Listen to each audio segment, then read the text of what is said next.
UP BEd के entrance exam में top किया है वो हमारा 70.667 इन्होंने। साथ में हम रिश्तेदारों की बात करें, जो लोग कहीं ना कहीं जो कि आपसे पहले उतना बात नहीं करते रहे होंगे, लेकिन वो लोग आपसे घर पर मिलने आ रहे हैं। सेल्फ स्टडी और यूट्यूब पर जो टीचर पढ़ाते हैं उनके माध्यम से ही आपने पढ़ाई की है। आपको लगता था कि प्रथम स्थान आप प्राप्त करेंगी? नहीं। देख सकते हैं जो खुशी के आंसू और सामने आप देख सकते हैं।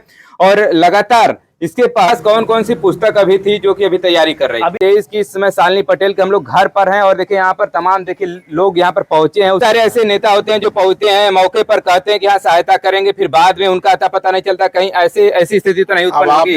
नमस्कार, इस समय हम लोग वाराणसी में हैं और आज हम आपको एक मिलाने वाले हैं ऐसे शख्स से जिन्होंने कि यूपी बीएड के एंट्रेंस एग्जाम में टॉप किया है। वो हमारे साथ हैं। देखिए आज शालिनी पटेल और यहाँ पर वाराणसी में रह करके यहाँ पर देखिए सेल्फ स्टडी करती रही हैं और इनके सामने क्या क्या इनकी स्टडी रही है यूपी बीएड के एग्जाम को लेकर के, एंट्रेंस एग्जाम। जैसा कि इन्होंने टॉप किया है, पूरे प्रदेश में कहीं ना कहीं अपना नाम रोशन किया है और अपने पिताजी का नाम रोशन किया है और कहीं ना कहीं जिले का भी इनके नाम रोशन हुआ है। उसी के मद्देनजर हम लोग भी यहाँ पर पहुंचे हैं और इनसे हम लोग जानने का प्रयास करेंगे कि इनकी क्या स्ट्रेटेजी रही है। ये वीडियो उन विद्यार्थियों के लिए भी है जिन्होंने कि यूपी बीएड का एंट्रेंस एग्जाम की अगर तैयारी कर रहे हैं या फिर आगामी भविष्य में कोई भी ये यूपी बीएड का अगर एग्जाम देने वाले हैं, तो इनसे भी हम लोग जानने वाले हैं इनके क्या प्रेरणा स्रोत रहे हैं, स्टडी के बारे में जानेंगे ही जानेंगे और इनकी पूर्व में क्या शिक्षाएं रही हैं, इनके भी हम लोग इनसे चर्चा करने वाले हैं। सबसे पहले अपना परिचय दीजिएगा, अपने पिताजी का क्या नाम है पूरा, जो है कि जो दर्शक हैं वो आपसे जानना चाहते हैं। सर मेरा नाम शालिनी पटेल है जी। और पिताजी का नाम श्री कल्लू राम पटेल है, माताजी का नाम श्रीमती अनिता देवी है। तो आपका इसमें जैसे कि आपने यूपी बीएड के एंट्रेंस एग्जाम 2023 में टॉप किया है, 400 अंक के पूर्णांक थे, तो उसमें आपने कितना अंक अर्जित किया है? 370 प्राप्त किए हैं। 370.666 फिर 7 इतने मार्क्स आपने अर्जित किए हैं। थोड़ा सा दिखा दीजिए जो है कि आप अपना, ये देखिए इनका एंट्रेंस एग्जाम का रिजल्ट है। पास से हम चाहेंगे छायाकार महोदय इसको दिखाइए और इसमें आप देख सकते हैं कि इन्होंने जो है 370.667 इन्होंने मार्क्स यहाँ पर अर्जित किए हैं और पूरे प्रदेश में इन्होंने प्रथम स्थान प्राप्त किया है। कैसा लग रहा है प्रथम स्थान पाने के बाद? बहुत खुशी हो रही है। मेरे पूरे परिवार में बहुत खुशी है कि जो मतलब चाहते थे आज उनको सम्मान भी मिला है, जो नहीं जानते थे वो भी आज जान गए हैं कि हाँ। तो कहीं ना कहीं कल से ही जैसे कि रिजल्ट आया उसके बाद से ही आपका मेहमानों का तांता लग गया है घर पर जो है। जी सर, बहुत सारे मीडिया वाले, न्यूज वाले और बहुत सारे रिलेशन के भी लोग, दोस्त यार सभी लोग बधाइयाँ देने के लिए आए थे। यहाँ तक कि मीडिया वाले तो पहुंचेंगे ही पहुंचेंगे, साथ में हम रिश्तेदारों की बात करें, जो लोग कहीं ना कहीं जो कि आपसे पहले उतना बात नहीं करते रहे होंगे, लेकिन वो लोग आपसे घर पर मिलने आ रहे हैं। जी बिल्कुल, यहाँ तक कि उच्च शिक्षा मंत्री का कॉल आया था, कुल सचिव का भी वहाँ से आया था। बुंदेलखंड यूनिवर्सिटी के जो प्रोफेसर है उन्होंने भी फोन किया था आपको, तो वो क्या बोले जो है? वो भी उनको बधाई, बहुत सारा बधाई दिया और बोले कि आगे पढ़ते रहिए, इसके लिए भी अग्रसर करने के लिए मतलब बोले। आपको बता दें कि बुंदेलखंड यूनिवर्सिटी जो कि इस बार यूपी बीएड का एंट्रेंस एग्जाम वही ऑर्गेनाइज करा रहे थे, तो उसके जो प्रोफेसर कुलपति हैं महेंद्र पांडे जी, उन्होंने ही फोन किया था। कब किया था फोन? शाम को 4:30 बजे के आसपास कॉल किए थे। चलिए, और क्या कहें उज्जवल भविष्य के लिए? उन्होंने आशीर्वाद भी दिया, बहुत सारा बधाई भी दिए पूरे परिवार को। कुछ सपोर्ट करने के लिए भी बोले हैं? सपोर्ट के लिए तो नहीं बोले, आशीर्वाद दिए। चलिए, देखिए इनका कहना है कि भाई कुलपति प्रोफेसर जो कि बुंदेलखंड यूनिवर्सिटी इस बार यूपी बीएड का एग्जाम जो है एंट्रेंस एग्जाम ऑर्गेनाइज करा रहा था, उसी के मद्देनजर उन्होंने फोन करके इनको बधाई भी दी है। चूंकि इनका प्रथम स्थान है तो लाजमी है कि फोन करना तो स्वाभाविक है। उसी के क्रम में तमाम मीडिया के बंधु भी पहुंच रहे हैं, तो उसी क्रम में हम लोग भी पहुंचे हैं और हम आपसे जानना चाहेंगे आपकी शिक्षा मतलब जो कि क्या रही है। 10 में आपने कितने मार्क्स अर्जित किए, 12 में कितना था, फिर उसके बाद की जो शिक्षा है उसमें कितने मार्क्स आपने अर्जित किए हैं? सर हाई स्कूल में तो मेरा 83 पॉइंट समथिंग था जी, और फिर इंटर में भी 73 पॉइंट समथिंग था जी। फर्स्ट मतलब कि प्रथम डिवीजन था मेरा उसमें। फिर उसके बाद आपने 12th के बाद क्या किया? सर 12th के बाद हमने BHU से एंट्रेंस एग्जाम दिया, उसमें भी मेरा अच्छा मार्क्स था, तो वहाँ से मैंने BA किया हिंदी ऑनर्स से। उसके बाद MA भी बनारस हिंदू यूनिवर्सिटी से किया। जी। तो फिर अब आगे भविष्य में जो है कि आप यूपी बीएड का एग्जाम दिए हैं, तो कहीं न कहीं अब टीचर बनने का सपना या फिर कुछ और भी बनने का सपना है? सर टीचर के साथ साथ IAS बनने का भी सपना मेरा है। मतलब सिविल सर्विसेज में जाना चाहेंगे? बिल्कुल। जी। तो मतलब ये बीएड करने का कैसे मूड बन गया? अभी आपको जब सिविल सर्विसेज की तैयारी करना है तो अभी आप बीएड करेंगे तो टीचर ही बनने का प्रथम लक्ष्य होता है? सर उसमें बहुत सारे किताबें वगैरह तो इतना हमारे मतलब आर्थिक स्थिति अच्छी है, इसलिए तो हम नहीं कर पाए। जो मेरे पास मटेरियल था हमने उससे ही पढ़ के मतलब सोचे कि पहले बीएड क्वालिफाई करते कभी हम अपने पैरों पहले खड़े तो हो जाए, उसके बाद हमारे पास बहुत सारा बुक वगैरह आ जाएगा। कोचिंग की संस्था भी मतलब हम हम अपन से अवेलेबल कर लेंगे तो जी, जैसा इन्होंने कहा कि देखिए जब आगामी भविष्य में जब ये टीचर बन जाएंगी तो इतना तो इनको पैसा मिल जाएगा कि वो आगे अगर कोचिंग करना चाहें या फिर जो ऐसी पुस्तकें होती हैं पूरी एनसीईआरटी बेस्ड तैयारी के लिए, जो सिविल सर्विस की तैयारी के लिए जो एनसीईआरटी पूरी बुक वहीं पढ़ करके लोग तैयारी करते हैं। जैसा कि इन्होंने बताया कि आर्थिक स्थिति इनकी सही नहीं है, तो पिताजी क्या करते हैं आपके? मेरे पिताजी राजमिस्त्री हैं सर, वो मकान बनाते हैं। हाँ, तो जो है कि उनसे साथ में आपके भाई, बड़े भाई हैं, वो भी तो आपके परिवार में अब हेल्प करते हैं? जी सर, वो भी साथ में मतलब थोड़ा समाज सेवा भी करते हैं और हमें भी वो सपोर्ट करते हैं। हाँ। कोई भी नई बात हो कि कोई आगे बढ़ने की चीजें तो हमें बताते रहते हैं हमेशा कि ऐसे करो या ऐसे करो। हाँ। जी चलिए, वो उनकी कहाँ तक पढ़ाई हुई है? सर वो भी है मतलब बनारस हिंदू यूनिवर्सिटी से बीए किए हैं। हाँ। जी।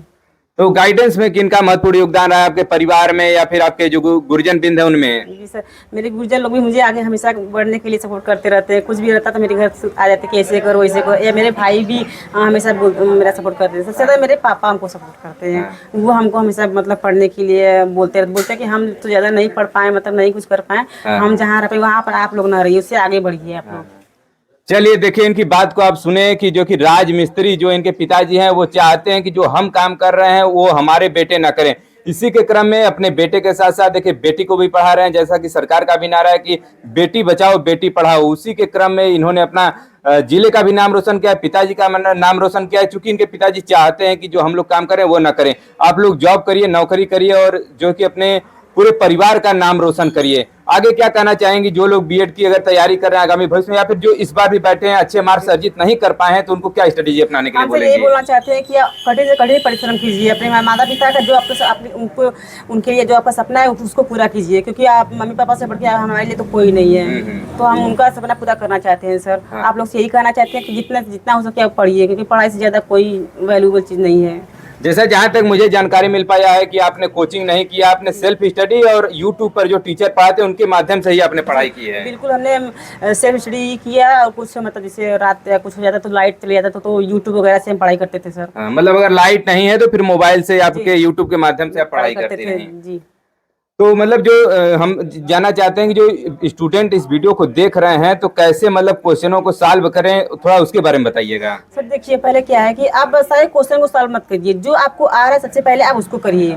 ठीक है, कितना हो रैंक हो इससे नहीं मतलब कि आप ज्यादा मार्क्स करेंगे, क्वेश्चन ज्यादा सॉल्व कर देंगे तो नेगेटिव मार्क्स भी आ जाता है। उसमें जैसे आपने गलत किया तो माइनस भी होगा। जी सर, तो इस बार क्या था सर, हम पूरा 200 क्वेश्चन में से 199 क्वेश्चन किए थे सर। अच्छा, मतलब एक क्वेश्चन आपने छोड़ दिया था, जिसमें से 100 में से 8 गलत हो गए थे, फिर दूसरे में 99 में से 5 गलत हो गए थे मेरा। अच्छा। तो ये हम कहना चाहते हैं कि जितना आपको क्वेश्चन आ रहा है उतना ही कीजिए, माइनस मार्किंग वाला क्वेश्चन बिल्कुल मत कीजिए। जो आपको नहीं आया छोड़ दीजिए, जिससे जितना आपको मार्क्स आप आए उतना ठीक है सर। क्योंकि मान लीजिए आपका 100 क्वेश्चन करते हैं तो उसमें 200 नंबर आता है, नहीं आ रहा तो 20 क्वेश्चन और कर दिए 120 हो गया, कोई मतलब नहीं बनता है। तो जो आपको नहीं आ रहा कुछ टच ही मत कीजिए, जितना आ रहा है वही कीजिए।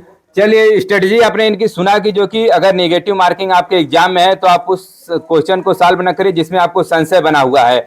तो वैसा ऐसा इन्होंने बताया, क्योंकि आगामी भविष्य में जब आप एग्जाम में बैठेंगे तो अगर आप गलत क्वेश्चन को सॉल्व करते हैं, उसको जो है कि आप कलर करते हैं, तो आगामी भविष्य में आपके जो नंबर है वो माइनस होंगे और जो आपके इस श्रेणी में जो नंबर आने हैं वो कहीं ना कहीं इसमें कम हो जाएंगे। इसका श्रेय आप किसको देना चाहेंगी? आप जो प्रदेश में प्रथम स्थान पाई हैं तो इसका श्रेय आप किसको देना चाहेंगी? मम्मी पापा को और पूरे परिवार को देना चाहते हैं। और इन्हीं की बदौलत आप जो है कि इस स्थान में पहुंच पाए। जी सर, बिल्कुल। चलिए, आइडियल आपके कौन है? मेरे पिताजी। पिताजी, मतलब आइडियल उन्हीं को मान करके आप तैयारी कर रही हैं। आगामी भविष्य में जब आप जैसा कि कर रहे हैं सिविल सर्विसेज में जाना चाहती हैं तो आईएएस बनकर के क्या सपना है आपका? सर ये सपना है कि सबसे पहले कि गरीब परिवार को देखकर हमें सबसे बुरा लगता है सर। तो हम ये नहीं चाहते कि सभी के घर में जो पहले से हो चुका है वो हो, सभी के घर में बच्चे हैं तो वो सभी पढ़ के आगे बढ़े। मतलब गरीबी मिटाना चाहते हैं सर हम। जैसा कि आप देख रहे हैं कि कहीं न कहीं वैकेंसी जब आगे भविष्य में देख रहे हैं कम हो रहा है टीचर की वैकेंसी, तो हमको लगता है 1 साल आए हो गया, तो इस पर आप क्या कहना चाहेंगे सरकार के लिए? सरकार से यही कहना चाहते हैं कि वो वैकेंसी निकालें, क्योंकि जो शिक्षक है सबसे बड़ा निर्माता तो वही है, क्योंकि शिक्षक ही सब चीज को बनाता है। कोई टीचर हो या इंजीनियर हो, डॉक्टर हो, तो अध्यापक के माध्यम से वो बढ़ता है, आगे बढ़ता है या बनता है। तो देखिए, हमारे साथ ही शालिनी पटेल जिन्होंने कि यूपी बीएड एंट्रेंस एग्जाम 2023 में टॉप किया और इनसे हमने जानने का प्रयास किया कि कैसे इन्होंने स्ट्रेटेजी अपनाकर इन्होंने प्रथम स्थान प्राप्त किया है। आपको लगता था कि प्रथम स्थान आप प्राप्त करेंगी? नहीं सर, लग तो नहीं रहा था, लग रहा था कि मतलब टॉप में जगह नहीं मिलेगा, बट मार्क्स पता चल गया था कि मेरा 350 के आसपास नंबर आएगा। हाँ, ये तो हो गया था। मतलब पहले आपको पता था कि लगभग इतने मार्क्स आएंगे, लेकिन आपको ये भरोसा नहीं था कि आप टॉप कर जाएंगे? जी सर, बिल्कुल नहीं भरोसा था। चलिए, परिवार में खुशी का माहौल है, मम्मी को कैसा लग रहा है? मम्मी को तो बहुत खुशी लग रहा है सर। मेरी मम्मी भी बहुत, हमको बस कोई भी काम हमको करने नहीं देती है, बस बोलती थी तुम अपना पढ़ाई लिखाई करो, काम तो कभी भी हो जाएगा, हम लोग भी कर लेंगे। इसलिए अपने परिवार वालों को सबसे ज्यादा सपोर्ट मतलब मिलता रहता है हमें।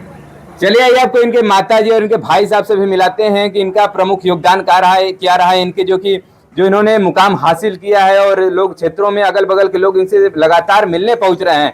जो कभी इनसे बात करने के लिए इतराते थे, कतराते थे, वो लोग जो इस समय इनके घर पर पहुंच रहे हैं इनका हाल जानने के लिए। और फोन के माध्यम से तो ये थक चुकी हैं, अभी हमारे लगातार बात करते हुए कई कॉल आए, इन्होंने साइलेंट किया मोबाइल को, तब हमसे बात हो पाया है। तो आइए चलिए इनके भाई साहब और इनके माता जी से आपको रूबरू करवाते हैं। तो अभी जैसा कि हमने आपको शालिनी पटेल से बात कराया, और उन्होंने बताया कि जैसे उनके परिवार जो कि निर्धन परिवार है, इनके पिताजी राजमिस्त्री हैं, यानी कि जोड़ाई का काम करते हैं, जो ईंट जोड़ने का काम करते हैं, जो घर बनाने का काम है वो करते हैं। साथ ही साथ माता इनकी गृहिणी है, देखिए हमारे साथ बैठी हुई हैं, और ये भी देखिए यहाँ पर जो माला ये गूंथने का काम है, इसी को कर करके जो तमाम है इनके जो परिवार के जो लोग हैं, इसी से काम लगातार ये करती रहती हैं। क्या कहेंगी माता जी, जो है कि आपकी बेटी पूरे प्रदेश में यूपी बीएड के एंट्रेंस एग्जाम में प्रथम स्थान पाई है, तो कैसा लग रहा है इस समय?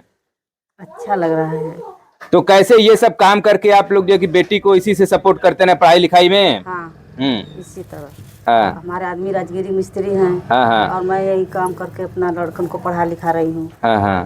तो जैसा कि इस समय यूपी बीएड के एंट्रेंस एग्जाम में उनका प्रथम स्थान है। हमारे साथ शालिनी पटेल की माता जी, हम आपसे जानना चाहेंगे जो उज्जवल भविष्य में जो इनकी जो आगे जो बनने की इच्छा है, वो कहीं ना कहीं आप लोग उनमें सहयोग करेंगी उनके पूरा करने में? हाँ, सहयोग करेंगे हम। तो देखिए माता जी भावुक भी हो चुकी हैं, चूंकि ये खुशी का ही पल है, जो कि ये खुशी के आंसू इनके आंखों से आप देख सकते हैं, जो खुशी के आंसू और सामने आप देख सकते हैं।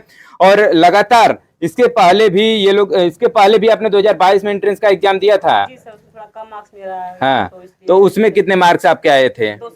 209 मार्क्स। देखिए हमारे बगल में शालिनी पटेल है, इनका कहना है कि 2022 में इन्होंने यूपी बीएड एंट्रेंस एग्जाम दिया था, लेकिन उसमें इनके बहुत कम मार्क्स थे, जो कि इस बार कठिन परिश्रम करने के बाद इन्होंने इतने मार्क्स यहाँ पर अर्जित किए हैं। तो देखिए शालिनी पटेल के भाई हैं, बगल में आप देख पा रहे हैं शालिनी पटेल पीछे खड़ी हैं। तो हम आपसे जानना चाहेंगे क्या स्ट्रेटेजी रही है इनके, जो है कि जैसा इन्होंने यूपी बीएड के एंट्रेंस एग्जाम में प्रथम स्थान हासिल किया है? देखिए, ये सब मेहनत का फल इसका रहा है। बचपन से ही जो माता पिता के जो आशीर्वाद मिला, और हमारे माता पिताजी हमारे राज मिस्त्री हैं, मकान बनाते हैं। हाँ। और हम लोग कैसे आगे बढ़े हैं वो तो हम ही जानते हैं, लेकिन पूरा सपोर्ट माता पिता का रहा है। हाँ। फिर उसके बाद जब हम बीएचयू में पढ़ने लगे, अब आगे बाहर निकलने लगे समाज में कि शिक्षा क्या है, क्योंकि शिक्षा जब रहेगा तभी आप आगे बढ़ेंगे। क्या तभी हमें बचपन से इनको हम एंट्रेंस एग्जाम दिलाना, पढ़ाई कराना, किताब लाना एंट्रेंस की, इनको मतलब उसमें हम ढकेलते गए कि आप कैसे आगे बढ़ना आपको है। इनके पास कौन कौन सी पुस्तक अभी थी जो कि अभी तैयारी कर रही? अभी एक यूपी बीएड की एक किताब थी और एक लुसेंट बुक की थी। हाँ। उसी से केवल 2 बुक से उन्होंने जो है कि ये एग्जाम जो टॉप कर दिया और कुछ ऑनलाइन से भी पढ़ती थी। हाँ। कुछ ऑनलाइन से, जैसे खान सर की वीडियो थोड़ा देख कर ली, बड़ा अच्छा लगा। खान सर की वीडियो से भी देखकर प्रभावित हुई कुछ उनसे। लेकिन जो 2 बुक रहे हैं बहुत इंपॉर्टेंट, पहले से भी इसका तैयारी अच्छा था। इसका रीजनिंग, जीके, जीएस, मैथ सब अच्छा था इसका। उसी का नतीजा रहा है कि पूरे उत्तर प्रदेश में जो नंबर 1 आई है उसी का नतीजा रहा है। और गुरु जी का जो हमारे जवाहर आजाद इंटर कॉलेज से जब वहाँ से पढ़ी, इंटर की, वहाँ से शुरू से लेकर इंटर तक गुरु जी का आशीर्वाद हमेशा मिलता रहा है। आज बीएचयू का भी। चलिए, मतलब जैसा इनका कहना है कि जैसे कि जो बेस मजबूत रहा। तो देखिए जैसा कि हम लोग यूपी बीएड एंट्रेंस एग्जाम की टॉपर 2023 की इस समय शालिनी पटेल के हम लोग घर पर हैं, और देखिए यहाँ पर तमाम देखिए लोग यहाँ पर पहुंचे हैं। उसी के बीच में जो कि एमएलसी साहब भी पहुंचे हैं, तो इनसे हम लोग जानना चाहेंगे इनके उज्जवल भविष्य की कामना के लिए आप क्या संदेश देना चाहेंगे? सबसे पहले सर आपका परिचय हो जाए। सबसे पहले हंसराज विश्वकर्मा, भारतीय जनता पार्टी वाराणसी जिलाध्यक्ष एवं विधान परिषद सदस्य उत्तर प्रदेश जी। सबसे पहले आपको यहाँ तक के गांव गरीब के घर आए चैनल के लोग, जो लोग हैं, आप सभी लोगों को बहुत बहुत बधाई। उसके साथ साथ मैं शालिनी बिटिया को इसलिए बधाई देना चाहता हूँ कि आप इनका घर द्वार देख रहे हैं। राम सर इनके भाई हमारे आईटी सेल के कार्यकर्ता हैं भारतीय जनता पार्टी के। इनके पिताजी कल्लू पटेल जी को, इनकी माताजी अनीता पटेल जी को, अब विशेष तौर से उस बिटिया को बहुत बहुत बधाई देना चाहता हूँ। चरितार्थ की है हमारे गांव की वृंदावन की, मैं गुड्डू पटेल हैं, अपने इसके गुरु लाल जी और की तरफ से, पूरे गांव की तरफ से, मोहल्ले की तरफ से, अपने सभासद गुड्डू पटेल की तरफ से, सभी लोगों की तरफ से बहुत बहुत बधाई उज्जवल भविष्य की। चाहते हैं कि और भी यार जो सबसे हिंदुस्तान की सबसे टॉप ग्रेड है IAS PCS की परीक्षा में, ये परीक्षा दे। पूरी सुविधा हम लोग इनको उपलब्ध कराएंगे। जो भी किताब कापी पैसा जो भी होगा पूरी मदद हम लोग करेंगे, क्योंकि आप देख रहे हैं गरीब परिवार से हैं, तो निश्चित तौर पर मदद करके हमारे देश का, हमारे समाज का, हमारे गांव का, हमारे लोगों का नाम खड़ा किए। इसके लिए बहुत बहुत शालिनी बिटिया को और उनके परिवार को, उनके गुरुजनों को, क्योंकि प्राथमिक शिक्षा ऐसी होती है कि प्राथमिक शिक्षा जब अच्छा रहता है तो आगे आदमी बढ़ता है। तो इसके लिए बहुत बहुत बधाई। तो देखिए, जैसा कि MLC साहब ने कहा कि जो देश की जो सबसे प्रतिष्ठित एग्जाम है IAS का एग्जाम, और वैसा क्वालिफाई करें, जैसा कि इनका सपना भी है कि IAS की एग्जाम देने के लिए, क्योंकि इसी के मद्देनजर इन्होंने UP BED का एग्जाम दिया था कि थोड़ा सा कहीं ना कहीं एक बैकअप बन जाएगा, तो उसके बाद हम लोग सिविल का ही तैयारी करेंगे। तो आगामी भविष्य में जब ये सिविल की तैयारी करेंगी तब जो है कि इनकी शुभकामना संदेश के लिए क्या कहना चाहेंगे? पूरा शुभकामना हम लोगों को है, पूरा तन मन धन से, जहाँ भी जिस तरह की जरूरत होगी इस बिटिया के लिए, जिसकी मतलब आर्थिक स्थिति पर भी अगर जरूरत पड़ेगा तो आर्थिक स्थिति में भी सहयोग करेंगे। सब कुछ जितना भी हो सकता है पूरा मदद हम लोग करेंगे। केवल जैसे पूरे उत्तर प्रदेश में नाम है कि हम चाहते हैं पूरे हिंदुस्तान में नाम खड़ा। जी जैसे कि बहुत सारे ऐसे नेता होते हैं जो पहुंचते हैं, मौके पर कहते हैं कि हाँ सहायता करेंगे, फिर बाद में उनका अता पता नहीं चलता। कहीं ऐसी स्थिति तो नहीं उत्पन्न होगी? आप ये जानते हैं कि हम लोग किसके कार्यकर्ता है, आप ये समझ लीजिए। देखिए, हमारे साथ शालिनी पटेल है। जैसा कि सर आपके यहाँ पहुंचे हैं, तो कैसी खुशी हो रही है? बहुत ज्यादा खुशी हो रही है। यहाँ की मेरे टीचर भी जो मुझे प्रारंभिक शिक्षा दिए हैं वो सभी यहाँ पर मौजूद हैं। तमाम पीछे इनके शिक्षक हैं जो कि इनके 1 से लेकर के 12 तक की शिक्षा इनकी बगल में विद्यालय में हुई, तो सभी टीचर भी पीछे उपस्थित हैं। तो बहुत खुशी हो रही है। गाँव मोहल्ले में भी मेरा नाम हो रहा है, तो बहुत ज्यादा खुशी हो रही है। चलिए देखिए, हम आपको पीछे भी दिखाना चाहेंगे। छायाकार महोदय पीछे भी घुमा दीजिए एक बार कैमरा। देखिए, जो तमाम लोग हैं वो भी, मोहल्ले के लोग भी काफी खुशी में हैं, और जो है जो इनके यहाँ लोग पहुंचे हैं तो उनके यहाँ लोगों का तांता आप देख रहे हैं कि सुबह से ही लगा हुआ है। मीडिया के बंधु तो पहुंच ही रहे हैं, साथ ही साथ जो यहाँ के जान पहचान के जो लोग हैं इनके, और कहीं न कहीं अलग अलग पार्टी के नेता भी इनके यहाँ पहुंच रहे हैं शुभकामना संदेश देने के लिए।